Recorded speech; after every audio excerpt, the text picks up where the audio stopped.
It's recording now. Recording somewhere.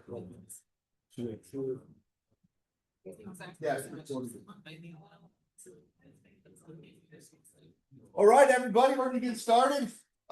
Thank you all very, very much for being here. I appreciate you spending your Wednesday evening with us. My name is Jesse Dubell. I'm the Executive Director of the New Mexico Wildlife Federation, and very, very excited to be here this evening with my friend Brady McGee from the United States Fish and Wildlife Service. I had the opportunity a number of years ago to accompany Brady and his team. John Oakleaf is in the audience, also on the Mexican wolf recovery team. I've accompanied them in the field, doing the work and observing all that goes into the incredible challenge of taking a species that was once reduced to 7 individual animals left on the planet and working to recover that to a sustainable wildlife population that can exist in the wild, even among the challenges that human beings have presented into our natural world. You know, the habitat fragmentation of roads, the challenges of agricultural production and cattle grazing, and all of the things that humans have done to interrupt the natural world, and watching just passionate biologists working tirelessly to protect the species from extinction is really, really, really cool. Their work is made more difficult by the fact that wolves are very controversial, which is unfortunate to me because they're a native species. They belong on the landscape. They were here long before we were. Those of you that attend these regularly, thank you. And those of you that attend these regularly know that I'm an avid elk hunter. And there are some elk hunters who say, well, we can't have wolves because then wolves eat the elk and there's no elk left for us. And I personally just don't agree with that at all. I think that we have a responsibility as stewards of the lands, the waters, and the wildlife to ensure that we can create a system that provides balance, sustainable and robust populations of wildlife that depend on healthy habitat, healthy, intact, connected wildlife habitat. It's really interesting because wildlife, and I hope you're not going to cover this in your presentation. I don't think you are, Brady, or else I wouldn't cover it. I don't want to step on your toes. But wildlife don't recognize the imaginary boundaries that we've created as humans. So they don't know where you cross the state line to get into Arizona from New Mexico. We recognize that. You're driving down the highway and we see a big sign that says, welcome to Arizona. Then you know you've crossed this imaginary line. But wolves don't see those signs the same way that we do. And they don't see those boundaries. And I just want to provide very quickly before I turn it over to Brady, I want to provide an interesting observation that I made while during the brief time that I worked with his team on the Mexican Wolf Recovery Program. While we were in Arizona, the people in Alpine, Arizona, just across the state line, were so welcoming and appreciative of all of the work that was being done by this team of biologists to recover the wolves. What the people in Arizona have realized is that there's an incredible opportunity to build an ecotourism economy around the wolves. People will pay money to come to rural places, stay in hotels, eat at restaurants, to go out into wild, beautiful places for the opportunity to see a wolf, perhaps photograph a wolf, or maybe hear a wolf howl. People will pay to experience that, and then cross into New Mexico, and in some places in the state, the attitude is very different, and people are not as welcoming, and people are not as appreciative. And it's one of my goals at the New Mexico Wildlife Federation to change those hearts and minds of those people, to help them understand that these are not the big, bad, scary animals that a Disney movie might portray them to be.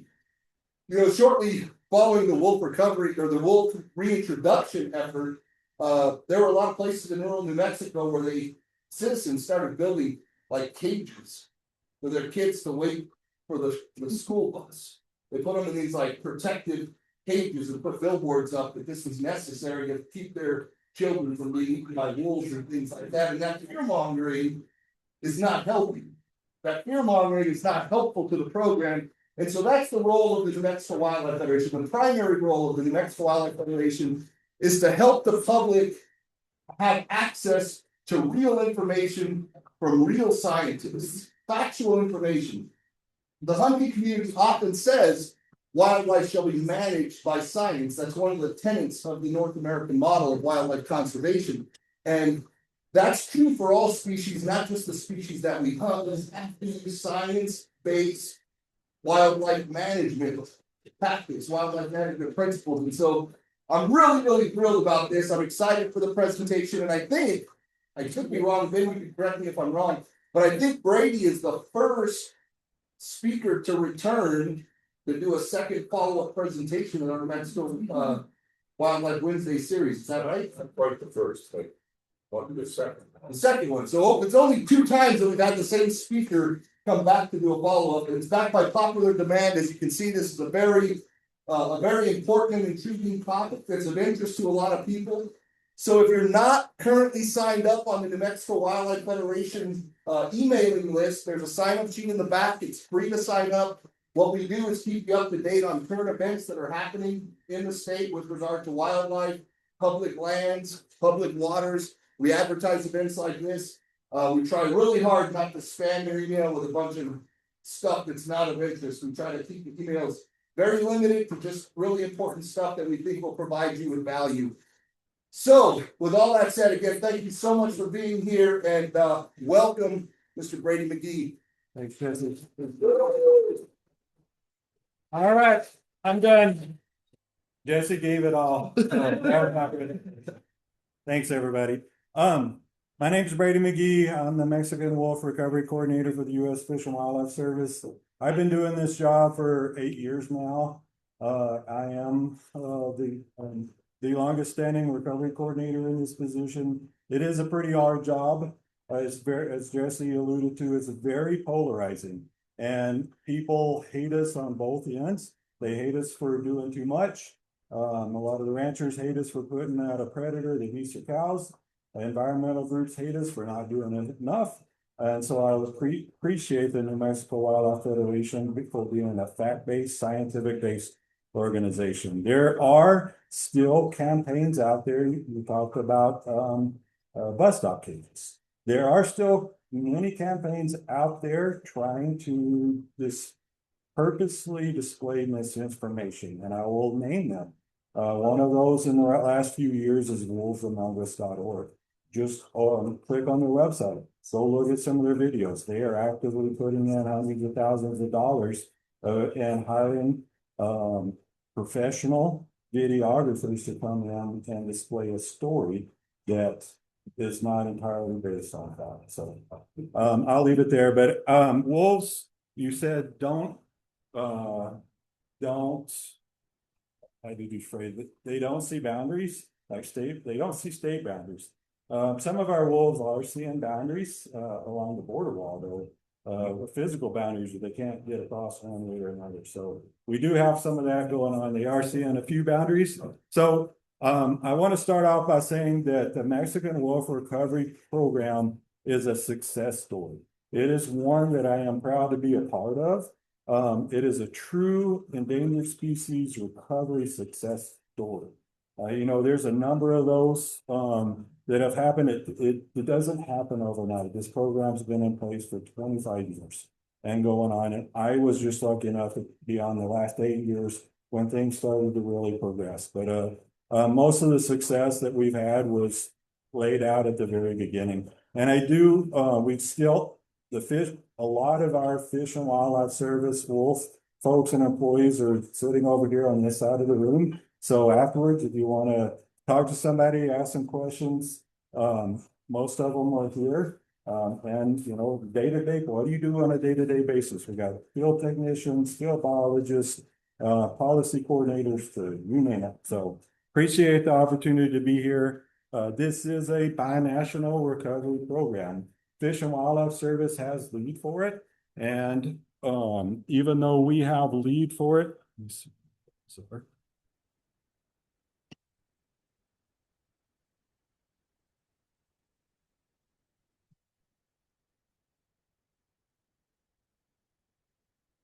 There we go.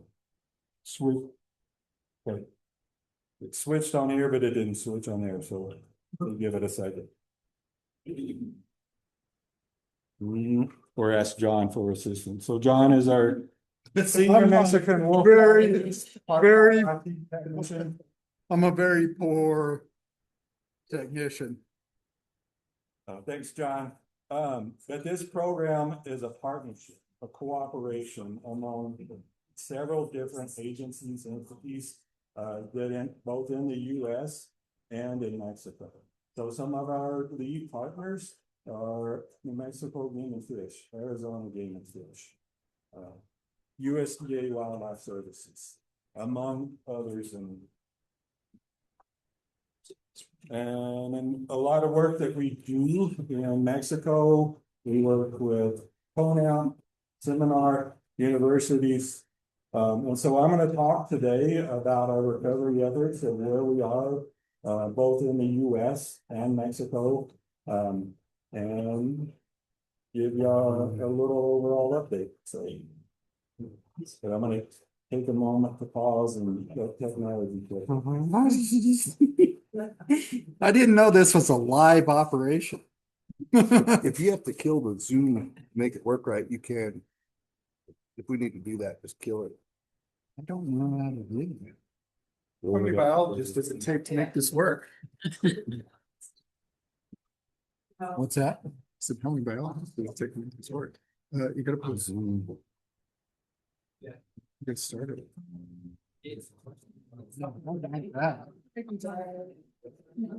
Maggie. Forgive me. Well, everything I did before worked. I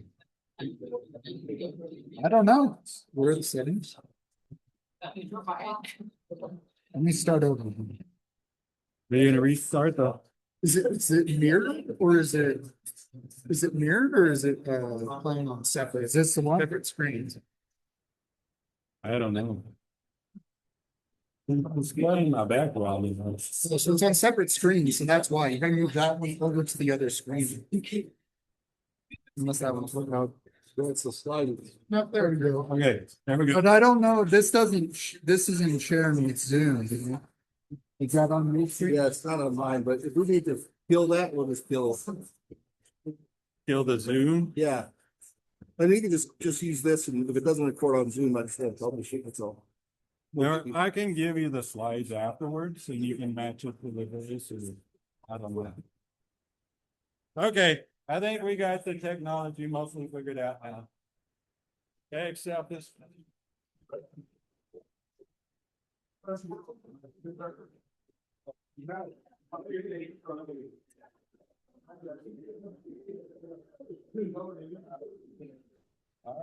All right, we got it now.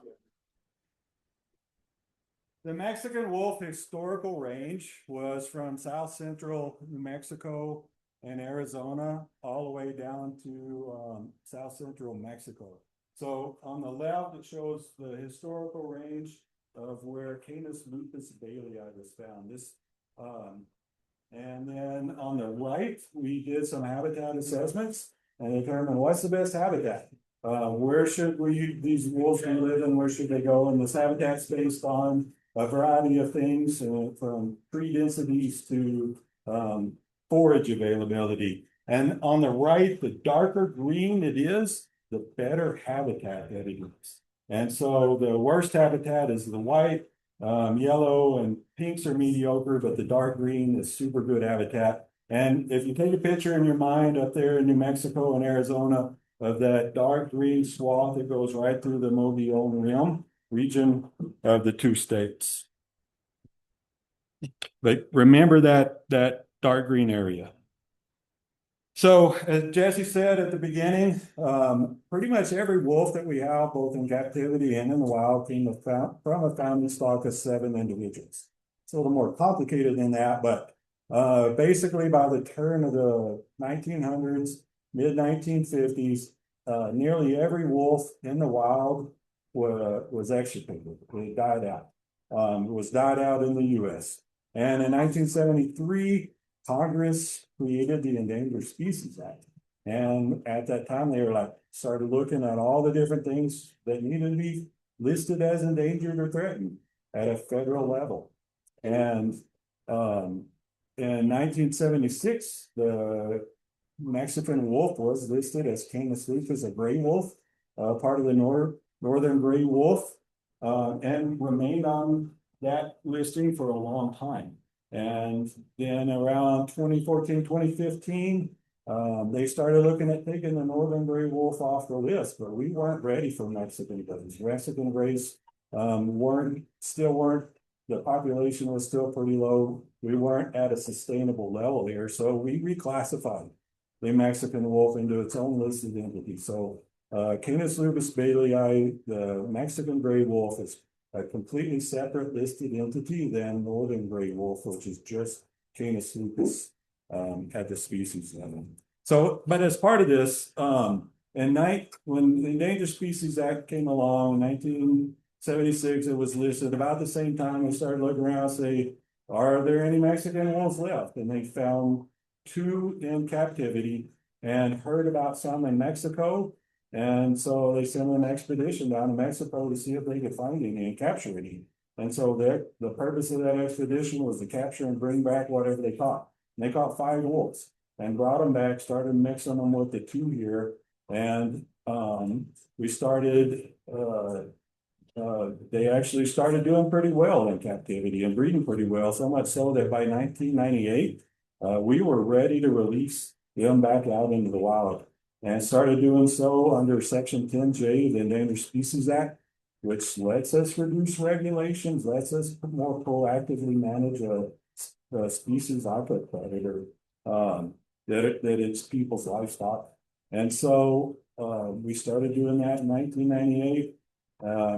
We also started creating captive facilities throughout the country and Mexico, and today we have over 60 captive facilities in the US and Mexico with over 350 wolves in captivity. And then here in the US, I'll get to what we have in just a minute. So what we need for recovery under our 2017 recovery plan to get it to a downlisting to threaten. What we said, these are goals, these are not like strict policy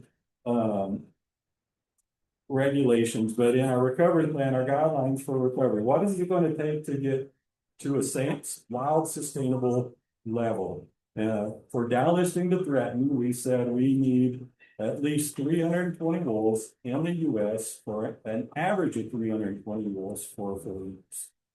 We also said we ran some population viability analysis models, looked at the genetics, because the founding stock is 7 individuals. Genetics is a concern, but it's not one that's that we've ever seen any like morphological defects, like I don't know, 4-eared wolves or anything like that. I mean, we're not seeing any physiological defects from low genetics, but we're trying to manage the genetics.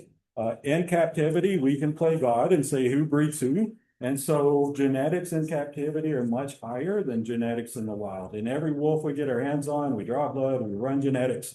But we had to run a model, say, okay, what's it going to take to relieve some of the genetic depression in the wild? And that model came out and said, you need 22 wolves surviving to breed, released from captivity into the wild, surviving to breeding age. And so that was part of their criteria as well. And to get to a delisting, to get it completely off the endangered species list, we have said we need that, but we need it for 8 years. We need it for a longer period of time, and we need Mexico. We need another population somewhere else. And so we said we need 200 wolves in Mexico, and we need all of this averaged over 8 years to get to a delisting. So where are we today? As of last year's count, our counts are a minimum population count. It's a minimum.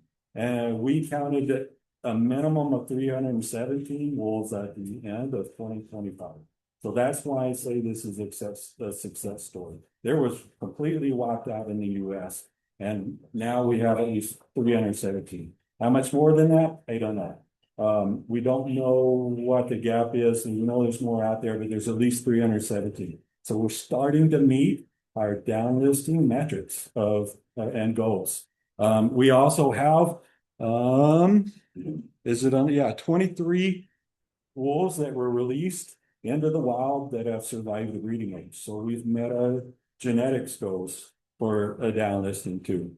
And so as of last year, we had 71 packs in the wild at the end of 2025. 41 of those were in New Mexico, 30 in Arizona. Unfortunately, Mexico is a little bit further behind than what we are doing in the US. Mexico didn't start releasing the wolves until 2001. And we can't regulate or control Mexico being their own country or the things that go on down there, but we can help Mexico with their reintroductions. And so they're basically at where we started off in 1998.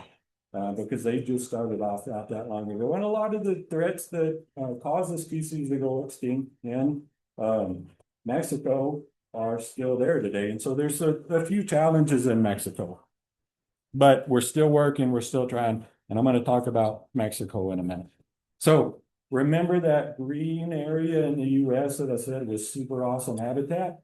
So that is that dark pink area right there. We have cut out some sections on this. There are some travel areas, some travel reservations and lands that we have cut out of that area for our recovery purposes. But we are focusing our recovery on the best habitat. And that's that pink area there, or what we call the zone 1. And so we got zone 1, zone 2, and zone 3. And those different areas are where we do things. So zone 1 is basically where we've released wolves, introduced wolves, started them back out in the wild. And now they're starting to spread out from that.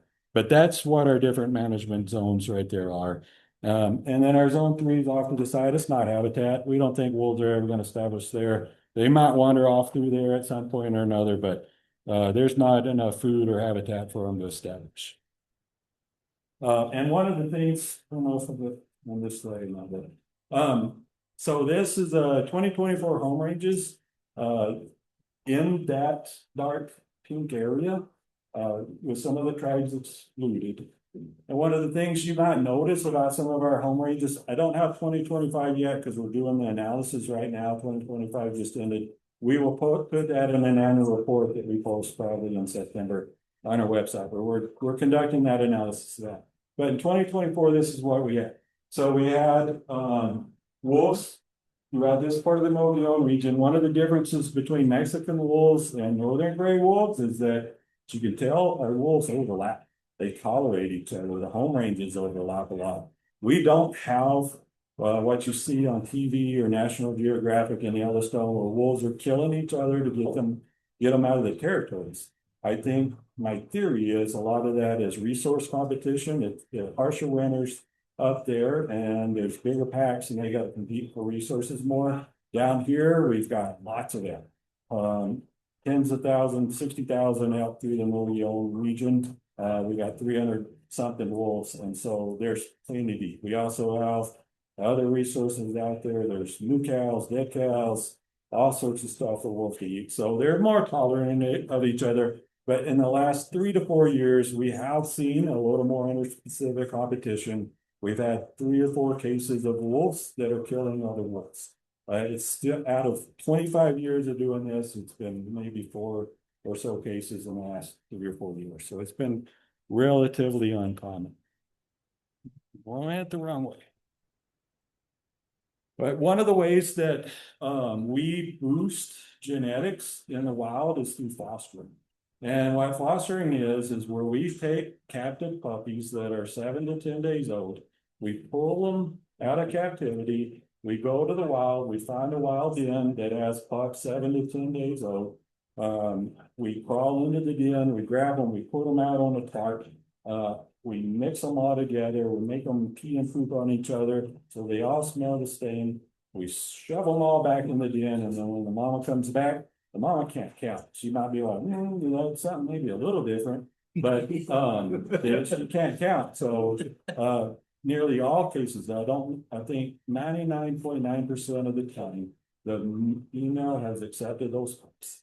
And so, it's been a remarkable success story because fostering allows us to introduce the genetics into the wild. It allows the wild parents to raise those pups to be wild and teaches them to be wild.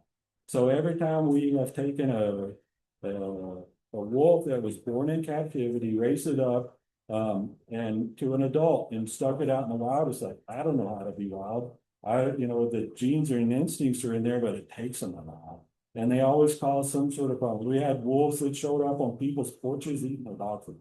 And that's not what we want at all. So, but through this fostering, we have been doing this, raising them.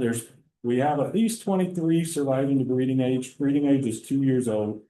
There's more out there we just haven't caught yet. We don't know about yet. But we've been doing this pretty aggressively since about 2016 to boost those genetics. Because the more we get out there right now before the population gets too big, the more that the impacts of getting those genes out there has on the population. So, in regards to predation, elk make up about 77% of the Mexican wolf diet. There were some people that originally said, oh, these wolves are too small, they're not going to eat elk. They're not one of those. Our wolves are 50 to 70 pounds. They're not northern gray wolves that are 120, 130 pounds. They're half the size. And so they're like, oh, they're not going to kill elk, but they're very, wolves in general are not very efficient killers. They're not, I would say mountain lions are efficient killers. That's why mountain lions are solitary animals. They have retractable claws where they can grab a hold and hang on to their prey. Wolves don't have retractable claws. That's why they run in packs. That's why they kill in packs. And that's why when you watch Yellowstone, National Geographic things, you'll see the wolves running a herd of elk and they're looking for the sick or the weak to pick out because they're not good killers. They're trying to kill something that's easy.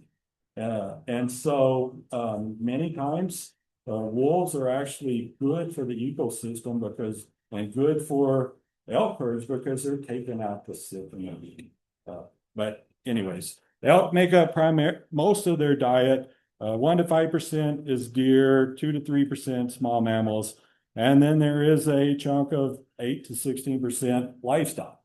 And livestock is one of the themes. Our primary reducing degradation from livestock is one of the top priorities within our program.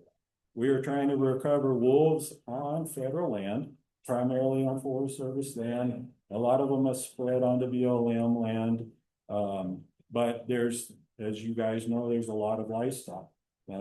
I think in each county, like Catherine County is 3.3 million acres. And they have 30 to 40,000 head of livestock in that one county. So when you add Socorro County, they have another 30 to 40,000 head of livestock. So that's 80,000 head of livestock. So it's out there. It's a food source. They will eat it. Livestock, they will scavenge it. They will kill it. Livestock die on their own from other things, and wolves will come along and scavenge it.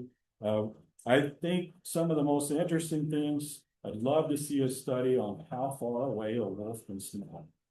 I would love to see that. I've seen some stuff in this program just anecdotally, like we have seen wolves move 30 miles to go eat a cow. They have never been there before. They've not their habitat, but for some reason they caught the right wind and they showed up to eat a dead cow. And I don't know.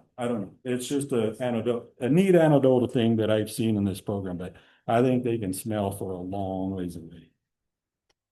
So as I mentioned, conflict resolution or livestock degradation is one of our primary reducing livestock conflicts, increasing rancher social tolerance of this war is one of the big things that we do in this program. And so here is a graph of the number of cattle kills that we see every year. And along with the wolf population. So the number of wolves is the purple graph going up the highest. That's our population as it's grown versus the number of cattle that were both overall number of cattle kills in Arizona and New Mexico. And then the red one is prioritized out as a cattle kill per 100 wolves. So it's more standardized, a standardized measure. And then around what year is that? 2019, we started seeing some big old spikes, huge spikes. And our executive team said, okay, let's pause everything and we figure out what's going on and what we can do. And so for a year, our interagency field team came up with a plan and came back and was like, we need more people on the ground. We need more technicians, we need range raiders, we need people out there with the wolves, managing the wolves on the ground.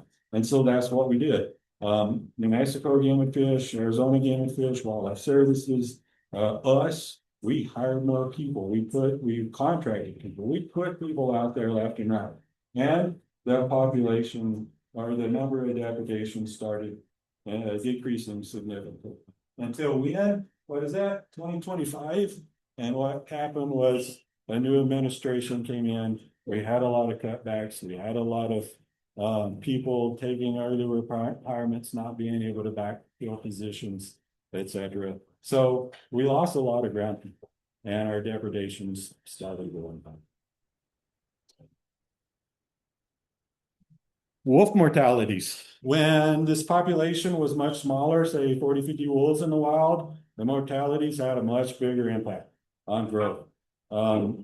What we have been seeing is a pretty steady level of mortalities across the board throughout all the years. We lose about 30 wolves a year. And that's collared wolves. We radio collar as many wolves as we can. We try to put 1 or 2 radio collars per pack. And we have about 110 radio collars out there with 317 wolves. And so these are mainly made up of radio collared wolves, because that's what we know about. When a wolf dies, it sends a GPS signal to us, a mortality signal. So on average, it's about 30 or so wolves a year. So it's because the population has grown so much in the last 10 years that it's not having an impact. The mortalities aren't having an impact on population. And most of the mortalities that we do see, unfortunately, are still illegal mortalities. That's our primary mortality. Vehicles getting hit on roads is probably the secondary mortality. Biggest cause of mortality for us, and a lot of the times is wolves. They will move big distances, and they will get on a road and travel on a road just like we do, because it's easy way to get through the forest or get to another destination. So they'll pop on a road and go. And unfortunately, they do get hit alive. And sometimes they're trying to cross a road and don't make it. But so increasing social tolerance, preventing depredations, we do a lot of things to try to reduce and keep wolves from eating cows.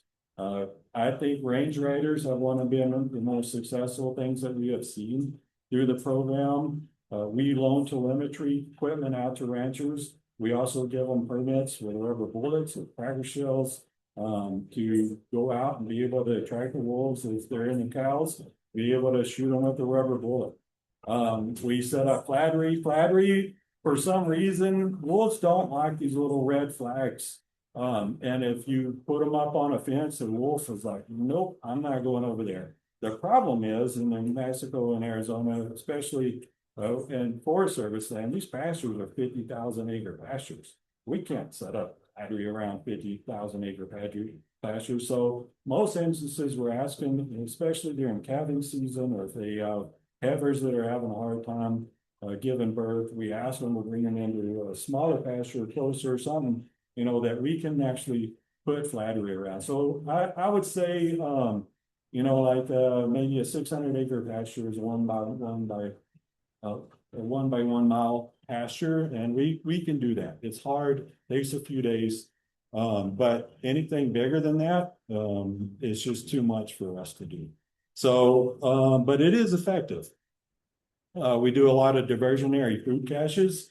When we have degradation situations, we try to throw out these meat logs, basically same meat log that we feed in captivity or zoos feed to their predators, their lions and stuff.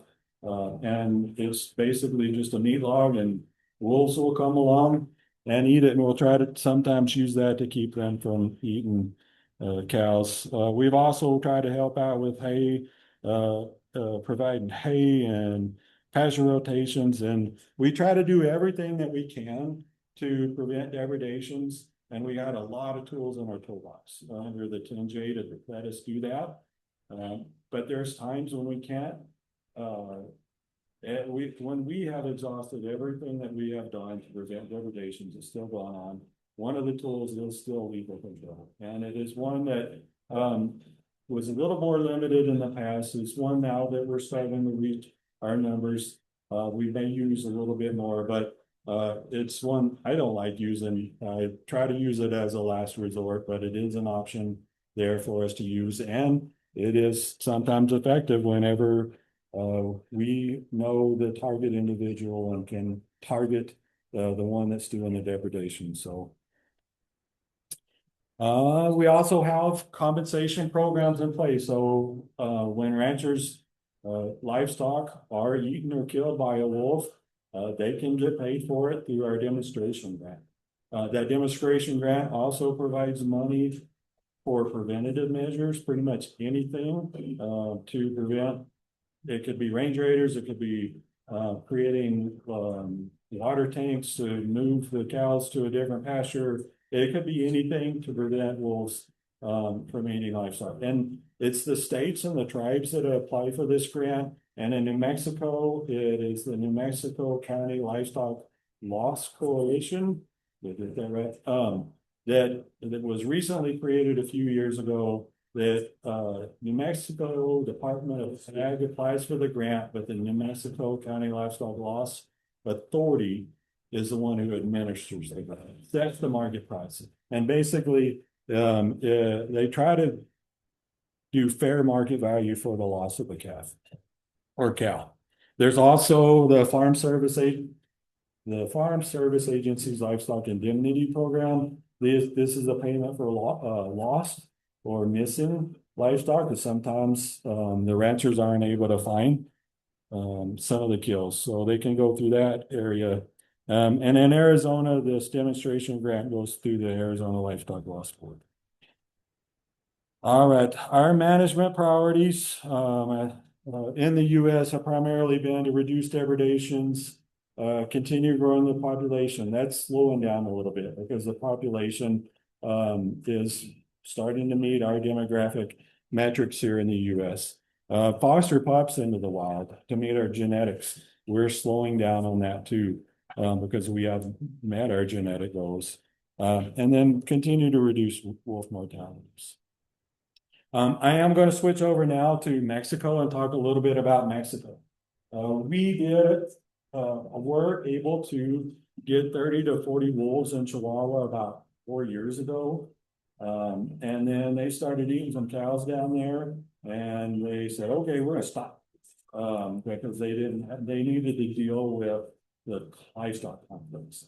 And what happened was the population decreased to about 9 individuals, and they didn't allow us to release wolves in Mexico for about 2 years. But we started again this year, and this spring in 2026. And we've been able to release wolves in Chihuahua, and now for the first time this year in Durango, Mexico. So this graph shows you a picture of where the wolves are as of probably a month or two ago in Mexico. And I don't have a pointer, but I'll point out right here is the population in Durango, where we recently released up here in Chihuahua. And then that purple bluish one is one of our wild wolves that was born in the U.S. And has recently walked down into Mexico. And he's probably not going to stick in that point, that area. He's wandering around right now. He's sort of looking to get back to the US, but he's a juvenile that's by himself and he's on a wandering path to find his place in the world right now. And right now, that's where he's at. But go backwards. In Mexico,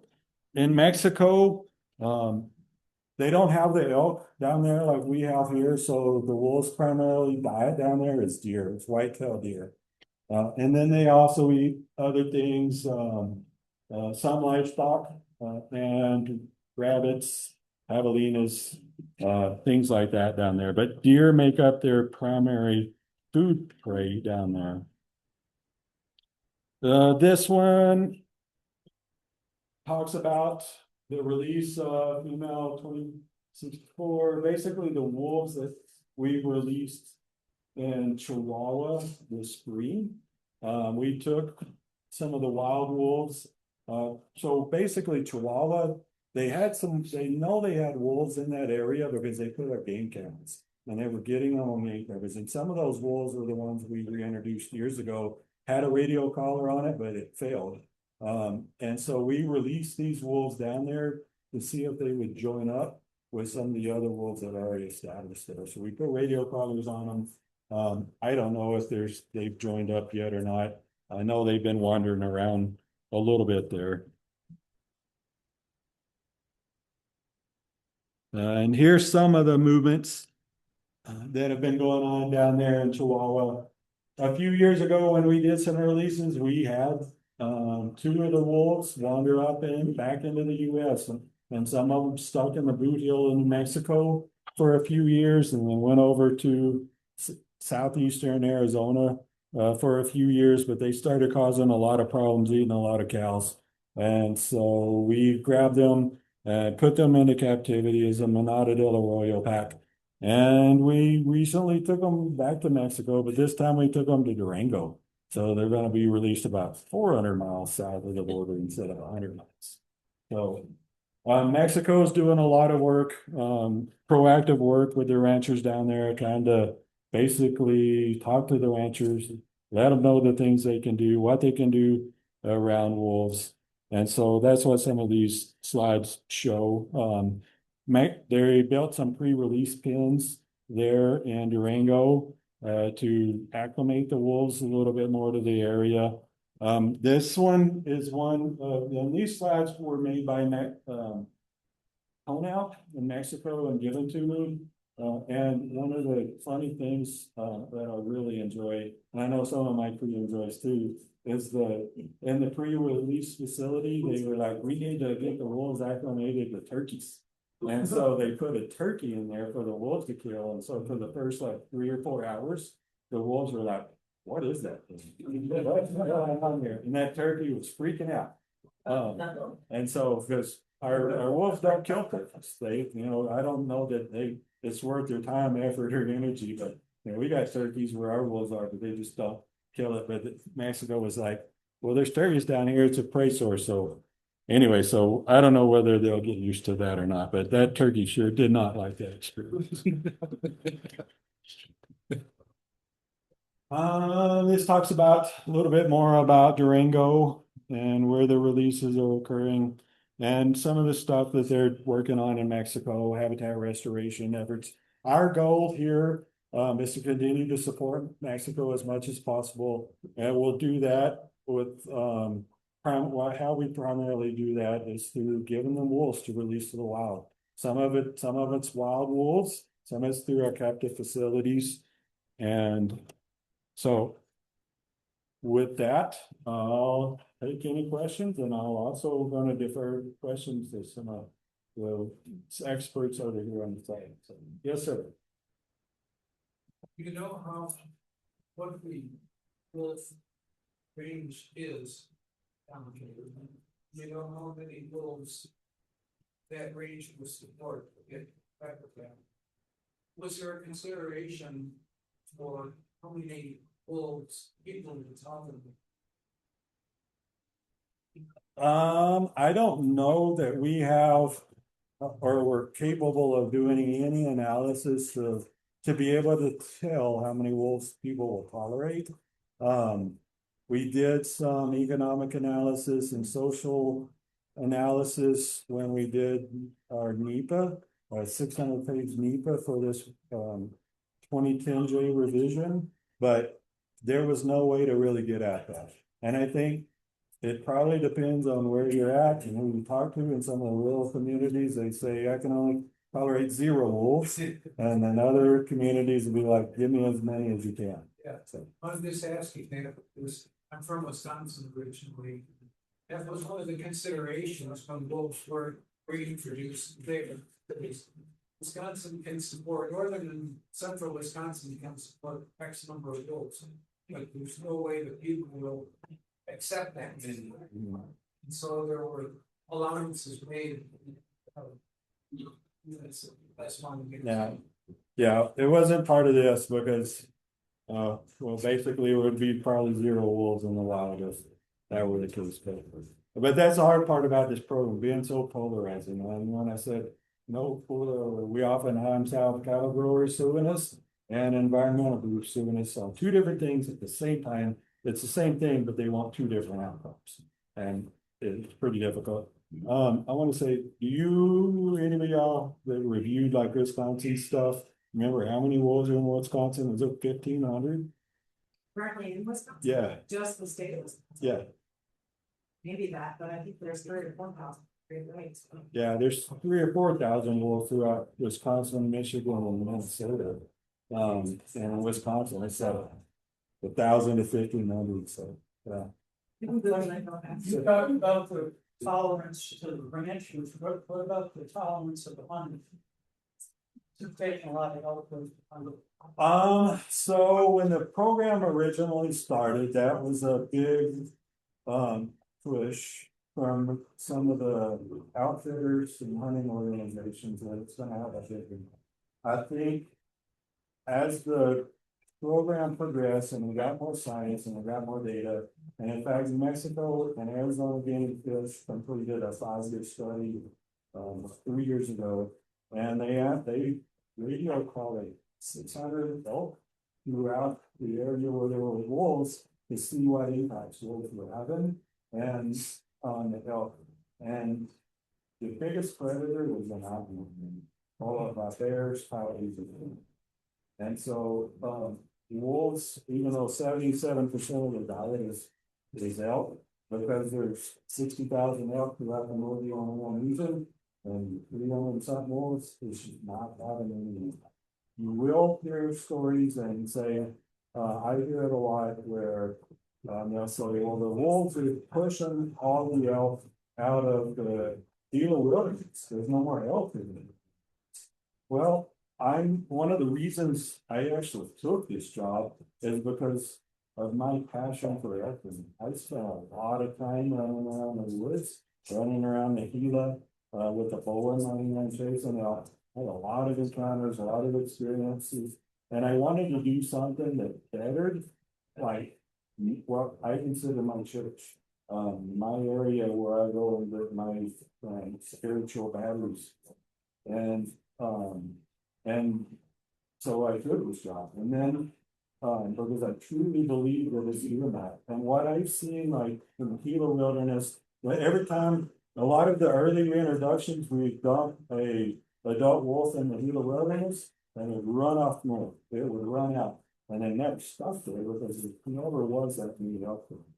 And then in the last 10 years, I've been hunting elk. I've been in New Mexico and hunting elk. Started off in the Gila wilderness, and when I started, it was a mecca in certain areas, but that was before the fires, the contact fires. And I think what we've seen in the last 10 to 15 years, and no elk in there, is more due to climate change than anything, because we've at the 125,000 acre complex fire, and then fire after that, and fire after that, and now there's tons of deadfalls, and the elk can't go around.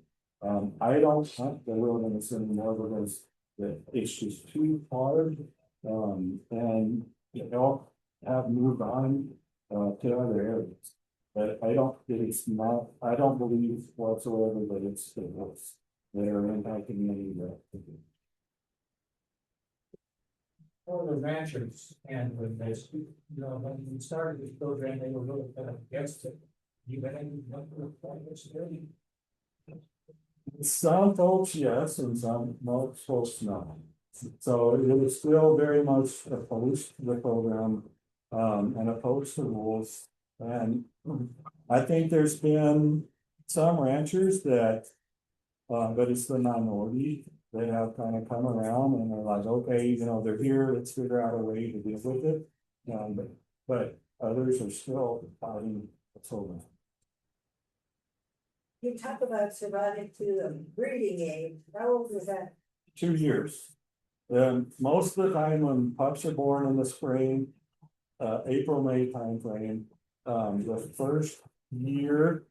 When, they start dispersing around December, January, and they can do it during their first year. Some do, some stick around and help for the second year, but most don't go off and establish their territory and start breeding until 2 years old.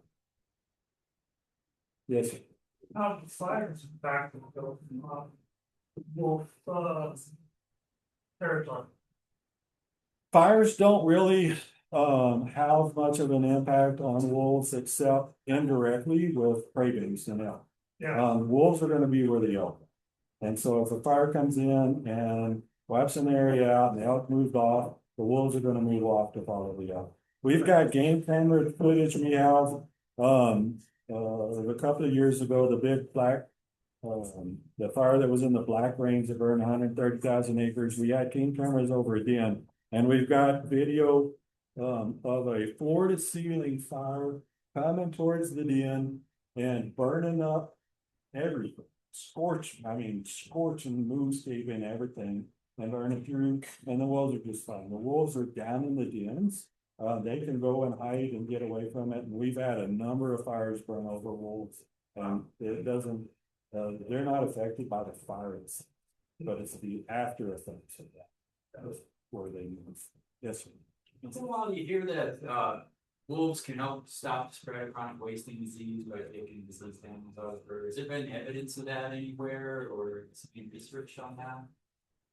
Up north, maybe. I'm looking to some of my folks to help answer this question. I don't believe we've had chronic wasting disease in any area of where our Mexican wolves are. But I think up north, in some of the northern population, maybe John even helped me with this on northern grays, where they've had chronic wasting disease. Has that? Did you hear the question, John? No. Do you mind repeating the question? Yeah, Come on over, John. Once in a while, you hear the argument that wolves could help stop the spread of chronic wasting disease by taking disease animals out of herd early. And I know they have chronic wasting disease in Wisconsin. I don't know if it's overlapping with wolf range. I was just wondering if there's anywhere that there's evidence that that's true. No, they haven't, the evidence isn't there yet in terms of science that they're taking out chronic wasting disease animals.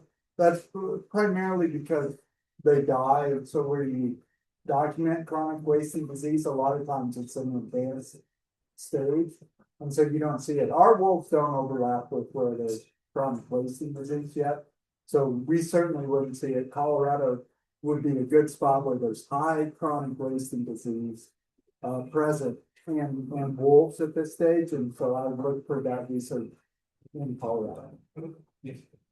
Yes, sir.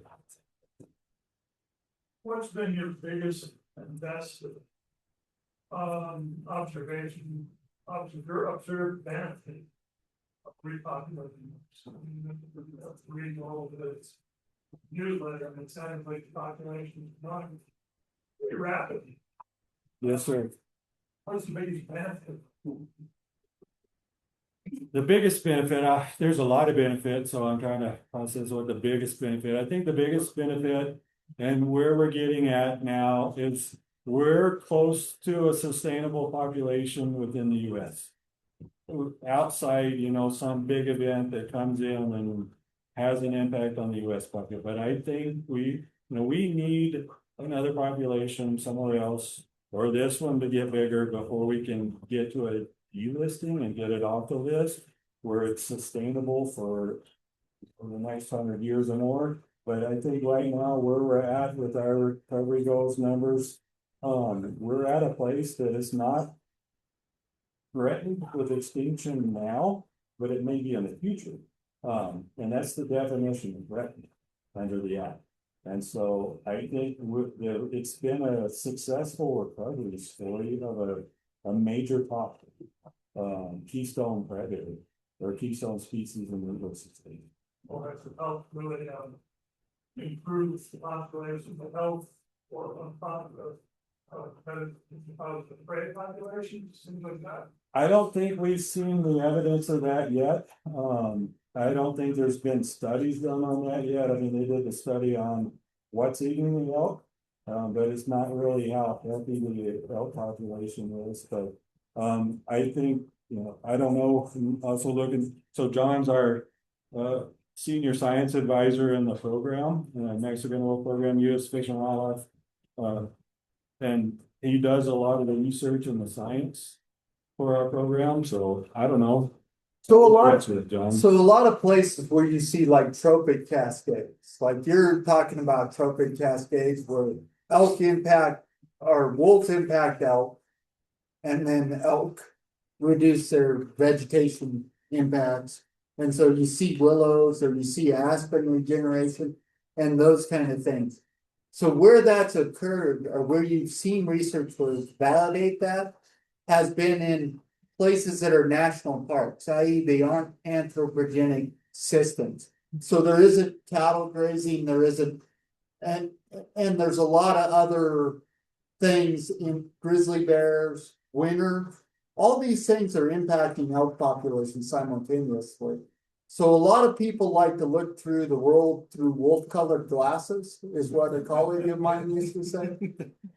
And like all these things are going on simultaneously. So wolves are one thing.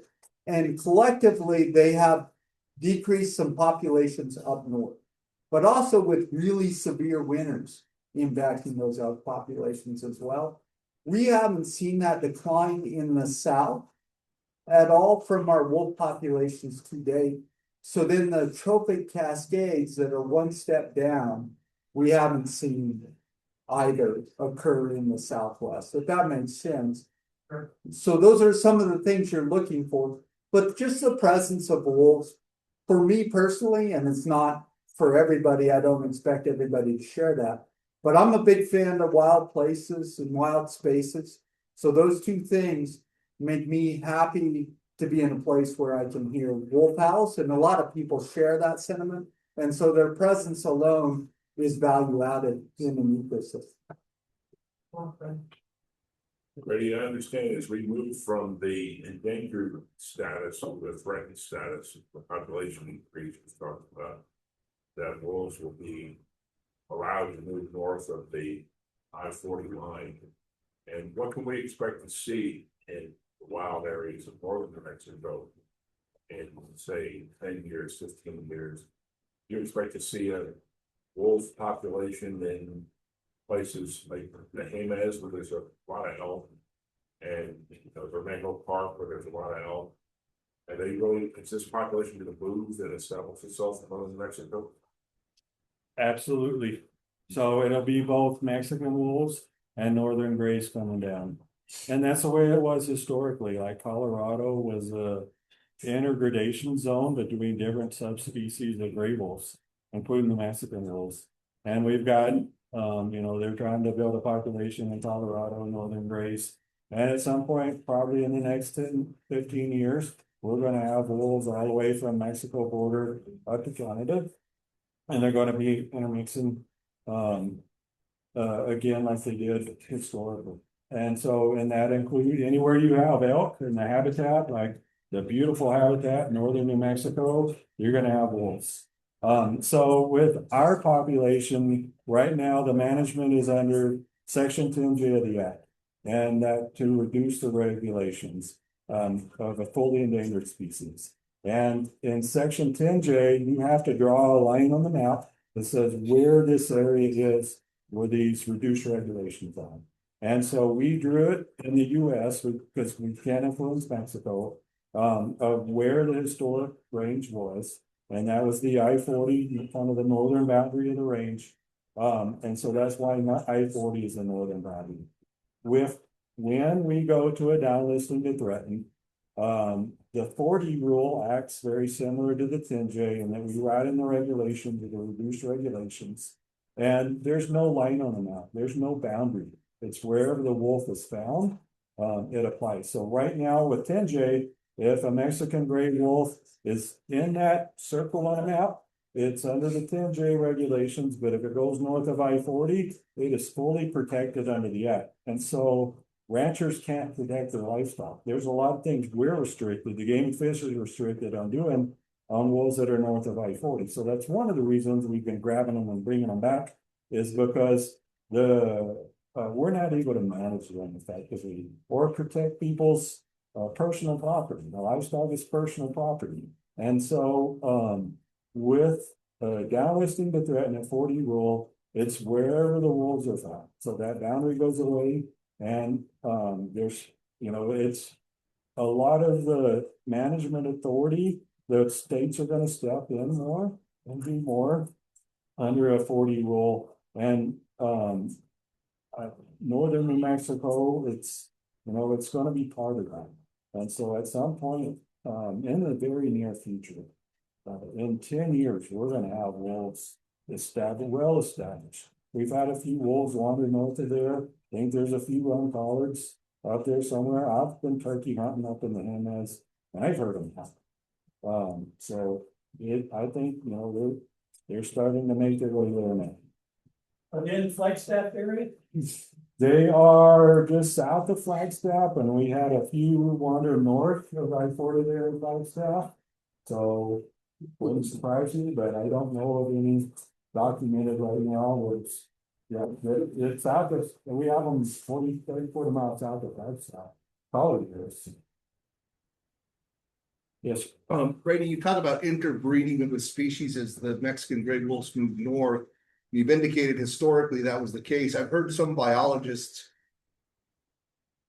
being concerned about genetic swamping, that over time, the Mexican gray wolf will be eliminated as a species as the genetics from the larger northern wolves kind of dominate as that interbreeding occurs. Is that something you're concerned about, or are those claims? It is a concern. It won't be eliminated as a species because it's the same species as northern gray wolves. It's Canis lupus. It will be eliminated as a subspecies.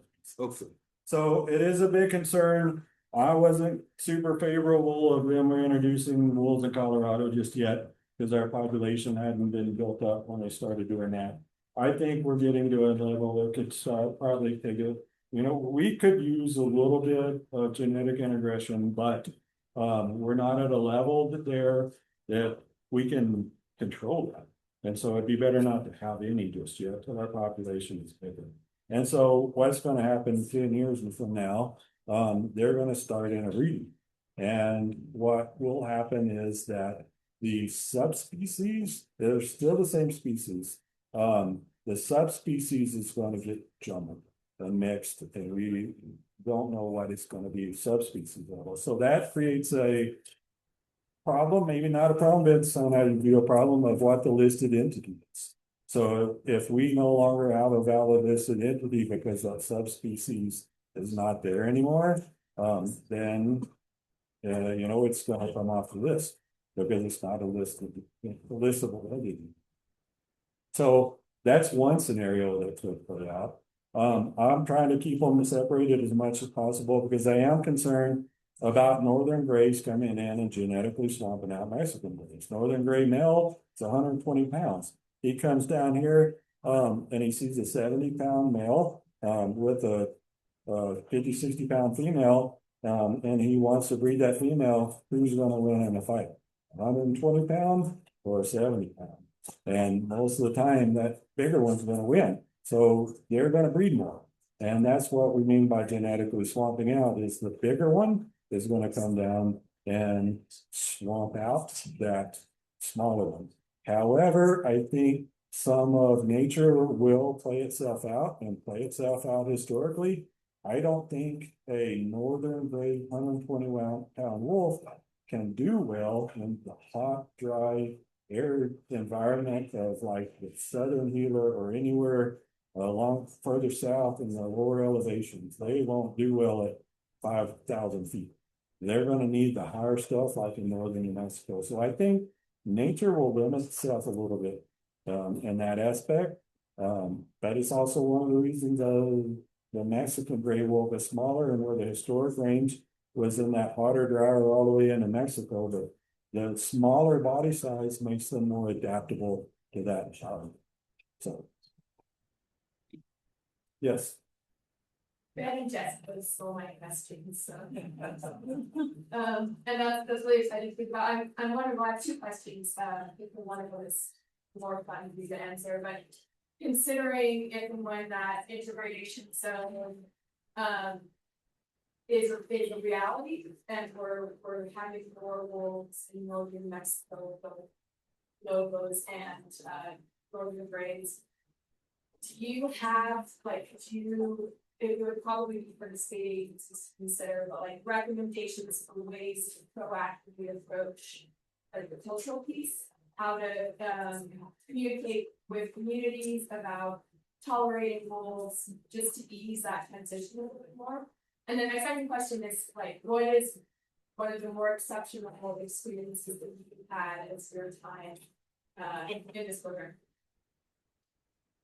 I think proactive communication with northern communities from either Fish and Wildlife or the Mexico Game Fish would be super beneficial right now. And we've had a number of wolves that have wandered up. Some stayed a little while, some came back on their own, some we've gotten brought back. But I think we're gonna see more and more of that, and more wolves are gonna start establishing that more. And so communicating when there are there, a lot of times, a lot of people I've talked to up north, they don't know about it until they see it in the newspaper. And that, I think we should try to get out ahead of that. Because there are things that, from awareness standpoint, to whether it's a ranching community or lots of hikers in northern New Mexico, with their dogs. And during breeding season, wolves are pretty territorial around dens, and they will defend their den against the dog. So if you're out hiking with your dog, people need to be aware of that and know what to do in those situations. So I think there's a lot of proactive things that, we as both agencies, Forest Service too, who manages that land should be doing in those regards. Quick question, do you monitor wolves on Native American land or just US? We do monitor on Native American lands. We have some, and I'm gonna get back to answer your second question in a second.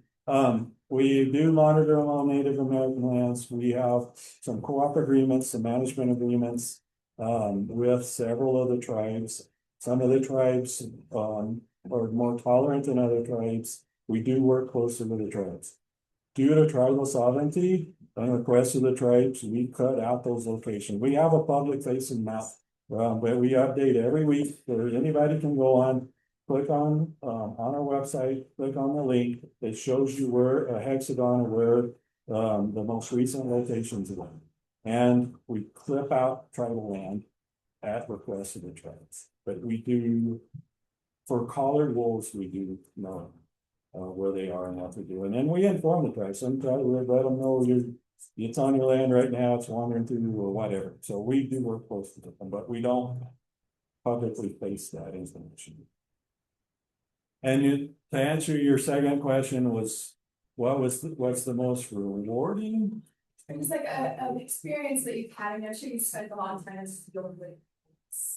Like what's an extra special experience that you've had? Oh, wow, there's so many of them.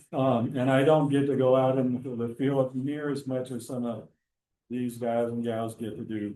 I'm stuck behind a computer most of the time, but I've had so many different experiences. I don't even know if I could limit to one. Puppies and puppy fosterings are at the top. I mean, there's nothing like a 3 foot puppy. And I can tell a story. One time we were, fostering puppies and to this end, and we were moving puppies from one location to another.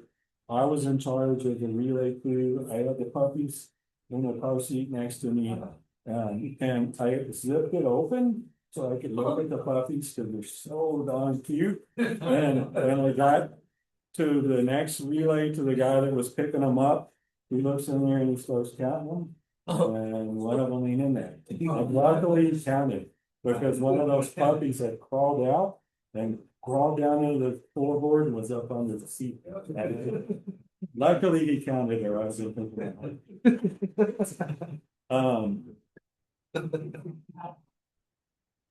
Yeah, so stuff like that. It's very rewarding, very challenging. You know, it's hard when people are yelling and screaming at you. I do a lot of public meetings in rural communities, and there's a lot of finger pointing, screaming, cussing, and yelling. That's the hard part of the job. But there's a lot of rewarding parts of it as well. Are you showing for a puppy rubber? I wish that was something. We try not to rub them too much so we don't get their scent up. But I don't know, it started off, a lot of it too, is camping with my family out in the Gila. And every single time we go camping, we hear wolves howling at night and the evenings. One of the most beautiful experiences I had. We set up camp. At the end of the day, it's getting dusk, and we had wolves howling down the woods this way, and across the woods there. And it was just incredible experience. Yes, sir. Brady, I've got a question, being very involved in the hunting community, I hear regular testimonials from hunters, particularly in the Gila region, that are like, I used, when I would go on a second season elk hunt in 16D, I used to see this many elk, and I used to I'd call in this many a day and all this stuff. And now they put the wolves and the elk are all gone. My theory, I'm not a scientist, this is not tested or anything, is that the presence of wolves has changed some of the elk behavior. In other words, maybe they bugle more sparingly. Maybe they spend less time out in the open meadows grazing and feeding where hunters would be likely to see them, things like that. And I'm just curious if there's been any studies or if you've got any comments regarding the way that the prey species change behavior now that the presence of a native predator is back on the landscape compared to maybe the way that elk behaved prior to the reintroduction. I don't believe there's been any studies done on that. And I do monitor a lot of the online social hunting communities. I see that a lot. I hear it a lot in this position. I'm a big elk hunter. I hunt almost every year. I didn't get done this year. But I am going to go hunting on a private. I'm purchasing a private. I'm going to go. I go every year. I haven't seen that happen before. So I was out running last year, and I think there's other environmental variables that are more greatly impacting the elk's behavior. I was on a hunt last year. John was on a hunt last year. Right after that, I did first season. John did second season. I never heard of bugle. They didn't freaking bugle. I talked to other hunters in areas, and they just did not bugle. Second season, I thought, man, John's going to have it easy. They're going to be screaming like crazy. Second season came along, not a bugle, and like some top units down in the Gila and stuff. That wasn't the rules. I don't know what it was. I thought I sucked as a hunter. I don't know. I don't know. Yeah. I don't know. I heard other stories too of like the wolves are following me through the woods. Well, the wolves, and I believe that's true. They're not going to eat the hunters. I think some of the wolves learn, the hunters are associated with the carcass, and they might follow them through to see, hey, you got anything for me? I had one experience where I was elk hunting and I shot a bull that morning, but I started off down low in the valley and I was dogging the herd up the mountain The herd was bugling, they were bugling, there was like 5 or 6 bulls in that herd, and they were just bugling like crazy. And right behind me, the wolves were doing the same thing and howling. I never saw them, but they were howling the whole way up. But they were doing the same thing I was doing, was hunting that herd. So I think there's scenarios like that too. I don't think they were following me. But yeah, I mean, there's a lot of wolves out there now, and hunters are having more encounters and experiences across the board. Sometimes the wolves get blamed for things that are true, and sometimes they get blamed for them that aren't. I think a lot of it's with the hunting. I haven't seen it. So, yes, sir. Much concern for. Not talking about a lot of the regulators. You know, campers, As fishers. not a concern, like for safety reasons or anything like that. There's a lot of information out there, misinformation about wolves attacking people. Wolves don't attack people. There's Mexican wolves that never attack a person. Northern gray wolves, I think there's one case in the history of, when it occurred in Alaska where a sick wolf attacked a person that was in a tent. I have no concerns over that. My biggest concern is dogs. Like if you have a dog in camp, and it's denning season and you're camping near a den, that wolf's gonna come in and protect its den, and that dog's is what's gonna breed it. Or if you're out hiking with the dog at certain times, the dog is what is going to cause the situation and not the person. So it's not really, I highly encourage people to go out there, camp with the wolves, have that experience. The wolves are mostly, they're scared of people. They're not going to come around. You're not going to see them, but you will. And that's a cool experience. I was just curious if any of these people, your friends here, have done the wolf planting kind of thing. What do you mean by wolf plant? Well, you take the wool, the baby wolves, you put it in a white with poop and put it in the others. I'm looking to see, every one of them has. Really? He's like wondering if any one of y'all have ever done an actual foster. Oh. Yes. It's a wonderful experience to go to a wild wolf den and put animals from captivity. How long does it take? An operation, so. I mean, time is travel, we wanna do it quickly. You're in and out. Yeah. Folks are good parents, they come back, they're terrified, they move them, they adopt the others. They really do. So Allison here does a lot of crawls into dens. Stand up for. Come here, Allison. So, that was season 1. So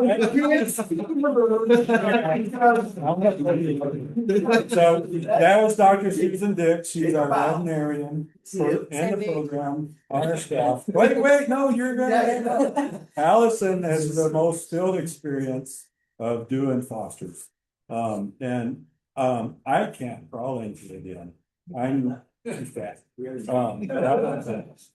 But there are certain people that can fit in the den, and Allison is one of those. So she's probably crawled into more dens than anybody in any of the agencies. So you want to give a 2-minute spiel on that? What that's right? I've offered like hockey mask and things like that. Yes, most of the time it's, a small entrance that you can fit into.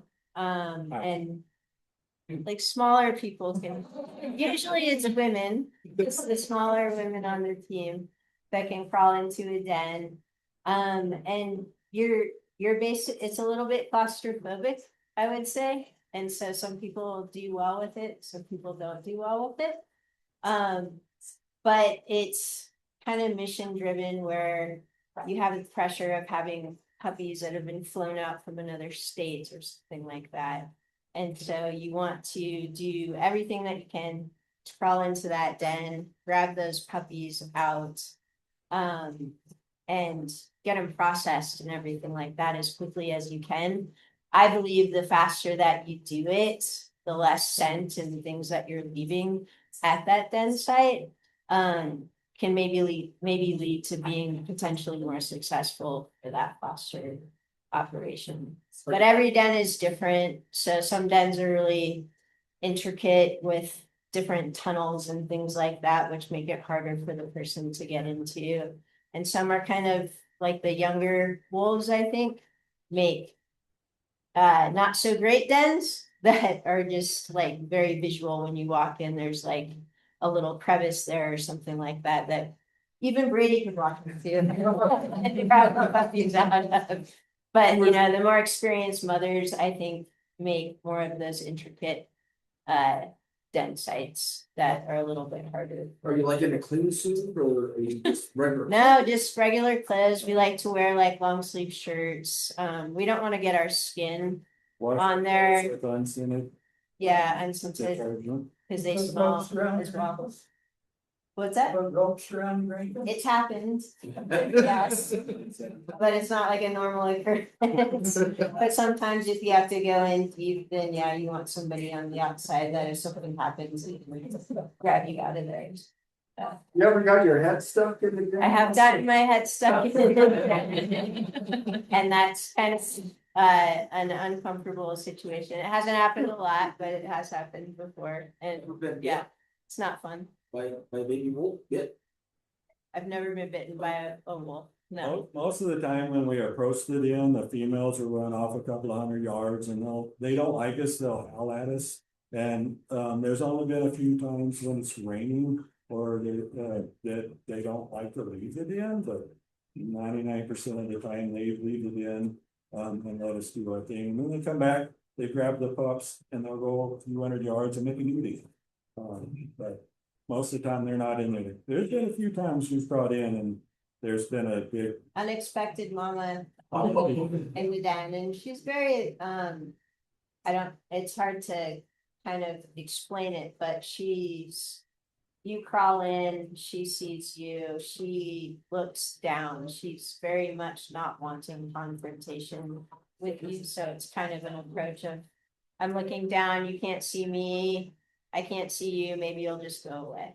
And never have I had an aggressive encounter with a mama wolf in a I have to den. ask how many times you done this?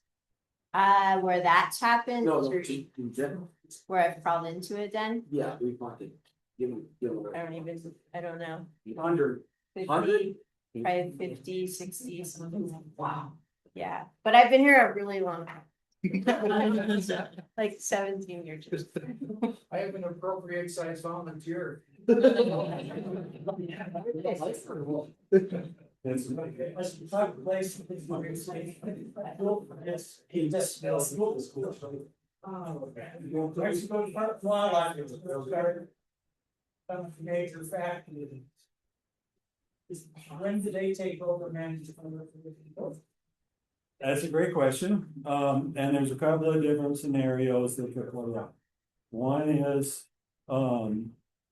like with our 10J, we wrote in there, they said with a state approved management plan, they could take over management right now, but they haven't wanted to do that. When we go to a downlisting the 40 rule, we'll have similar language in there. They will say with the state approved management plan, they can take the lead and take over management. With an approved plan, the Fish and Wildlife Services, it's got to be a plan that has a sustainable level of wolves. Or we get to the C listing, and it's taken off the federal endangered species list. And at any species that's taken off the federal endangered species list, is rolled over and given management authority in the states. So, gonna get a new governor and probably have a new director pretty soon. What's the mindset to when this transition is going to take place? Right now, it's all talk. And what we have been talking about and looking at internally, because we're right there we're starting to meet our metrics for a downlisting to threaten. So we're starting to talk. Starting to talk internally and starting to talk with our partners about that sort of thing. So right now, I think there is some interest of the states of us going to a downlisting with the 40 rule that hands over more management authority to states. And they seem to be understanding that. When that happens, we're still, it won't be too far off in the future, in the next 2 to 4 years, maybe, but not that far away. We could be at year 2 of even the average of 320, depends on what the next 2 years are. And so, You can do that without having the population standards met in Mexico. to a downlisting with threatening, yes. So it's not taken off the list, it goes from endangered to threatened. It's still on the federal, the federal list as a threatened. Without, and according to our recovery plan, you don't need any population in Mexico to get threatened. We do need it to get completely off the list.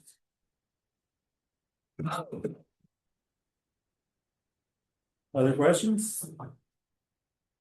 Anything you guys want to add?